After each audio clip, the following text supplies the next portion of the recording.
Welcome to Kamajojo Wild World.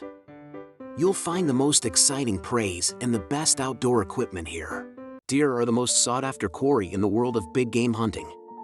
The majority of hunters in North America target this species. It's not easy to hunt deer if you don't know how they vary in appearance, though, because there are so many species. The following are some of the most notable variations between mule deer and white-tailed deer. Huge and terrifying, these four-legged beasts often strike awe and fear in the hearts of onlookers. Animals of similar types can be housed together to better understand their social dynamics. Among the four big game animals, the white-tailed deer is the most sought after.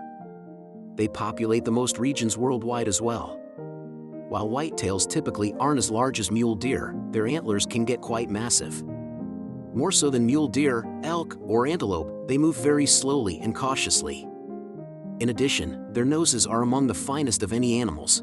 While hunting in Colorado, it's common for hunters to confuse a mule deer with a whitetail. Just compare the similarities and differences between these two species. Mule deer are one of the West's most recognizable wildlife species, second only to elk in popularity.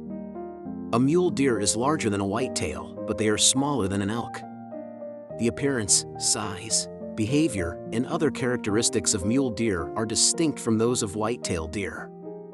Whitetails are more likely to remain in one location for an extended period of time, but mule deer will travel to different areas in search of the best food and water sources.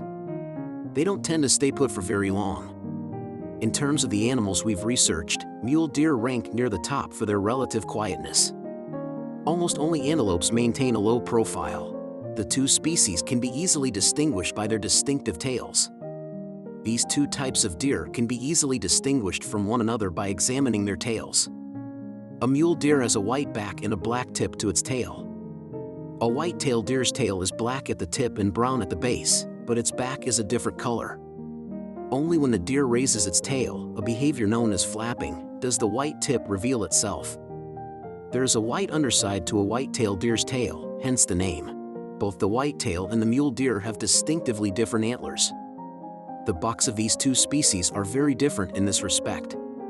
The antlers of a white-tailed deer typically branch out from a central beam with single talons. At the point where they branch from the main beam, the antler points of a mule deer actually become two separate points. The ears of a mule deer are also larger than those of a white-tailed deer. This deer got its moniker because its ears resemble those of a mule. White-tailed deer ears are large, but not as large as mule deer ears. Thanks for your time. You can subscribe to us if you like what we do.